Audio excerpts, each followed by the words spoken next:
Two neighbors, same street, roughly the same income. One of them pulls into the driveway every 3 years in a brand new car. That fresh paint, that shine, the quiet envy of the entire block. The other one has driven the exact same car for 10 straight years. A little faded now, a small dent in the bumper, and completely, totally paid off. Most people quietly feel a little sorry for that second guy.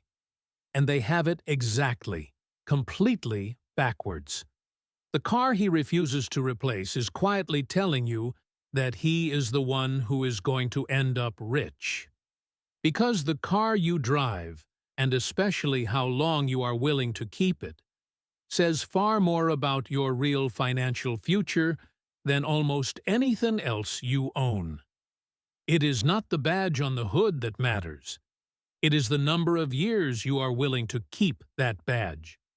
Let me show you why the boring, slightly old, fully paid-off car is secretly one of the loudest wealth signals there is. Meet Jason and Ben. Same neighborhood, same roughly $80,000 income, same kind of job.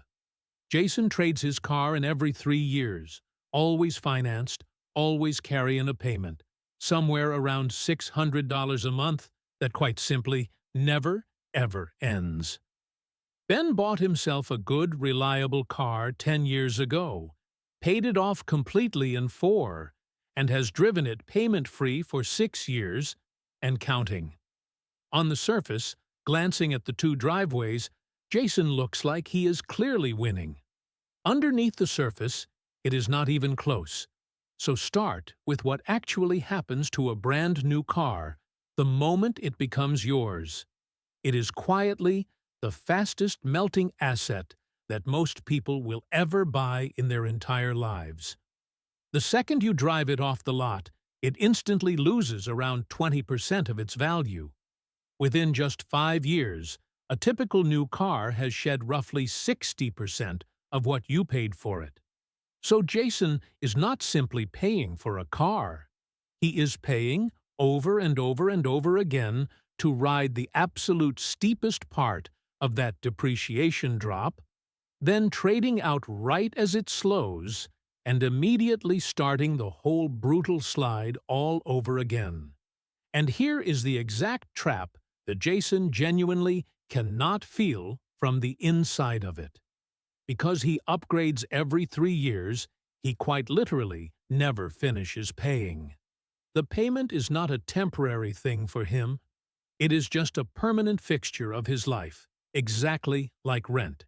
He has quietly, completely accepted that $600 a month flowing out of his account, forever, with no end in sight, is simply normal and fine. He is not really buying cars at all. He is renting status on a subscription that he never once gets to cancel. Now look at Ben instead. Ben made that very same monthly payment, but only for 4 short years. And then something quietly powerful happened. The payments finally stopped.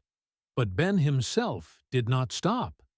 He kept paying that exact same $600 a month, except now he was paying it directly to himself, straight into a simple investment account, every month, automatically. The very same money leaving his checking account, just sent to a completely different destination. Jason's money drove off to a dealership. Ben's money went quietly into building his entire future. And this is precisely where the gap between these two men becomes almost absurd to look at.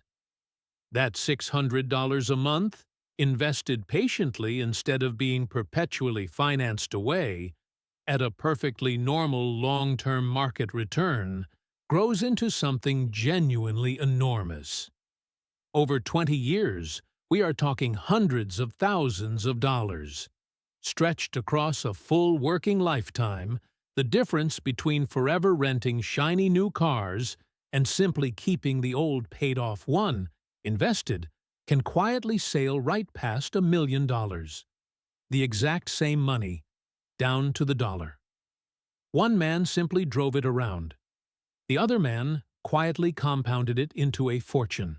Quick, honest note before we go on. None of this is financial advice. It is just the simple math of depreciation and compounding doing their thing. Your car, your situation, and your life are entirely your own. Now, back to it, because the most interesting part is not even the money.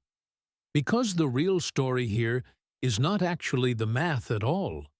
It is what that 10-year-old car silently says about the person who is still driving it. Keeping a single car for a full decade means you have quietly, deliberately opted out of a status game that almost everybody else around you is slowly losing. The car is no longer a trophy that you parade in front of the neighbors. It is simply a tool that reliably gets you where you need to go. And the precise moment you start seeing a car as a tool instead of a trophy, your entire relationship with money quietly begins to change. Because the upgrade cycle was honestly never really about the cars at all. Underneath everything, it is about comparison. Jason does not actually need a brand new car every 3 years. What he needs is to not feel even slightly behind the guy living right next door to him. The shiny new car is just the single most visible way a person can announce to the street that they are doing perfectly fine. Ben simply, quietly stopped playing that exhausting game. And the very second he stopped, he had hundreds of dollars a month freed up to actually become fine, instead of just permanently working to look it.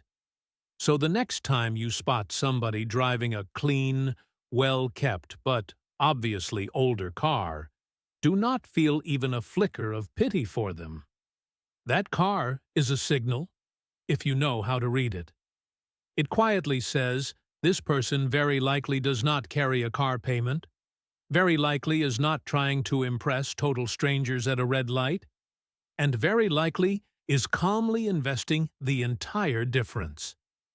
That 10-year-old car in the driveway is parked, more often than you would ever guess, right outside a far richer life than the brand new one sitting next door. Now, to be completely fair about it, keeping a car forever is not magically free. Older cars do eventually need real repairs, but here is the exact calculation that almost nobody ever actually sits down and runs.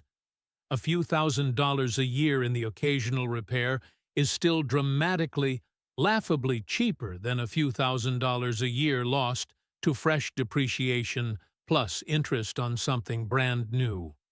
Fixing the old car you already fully own almost always wins, by a mile, over financing the new car you do not. The repair bill only feels worse because it tends to arrive all at once, instead of quietly bleeding out every single month. So the real flex, the genuine one, was never that new car smell that fades in a month anyway. It is the quiet, unbothered confidence of driving something just a little older than your income could easily afford, completely on purpose, while the entire difference compounds silently away in the background. The single richest person on your whole street is very often the exact one whose car gives you the least possible reason to ever suspect that they are rich. So the next time your own car is finally paid off, and that familiar itch to trade up starts whispering at you, just pause and ask what that $600 a month could quietly become if you kept paying it straight to yourself instead. Tell me in the comments. Just type the word keep if you are going to drive yours into the ground on purpose. And if you want the next breakdown, the one on the everyday purchases quietly draining your wealth without you noticing, it is waiting for you right now. I read every single one.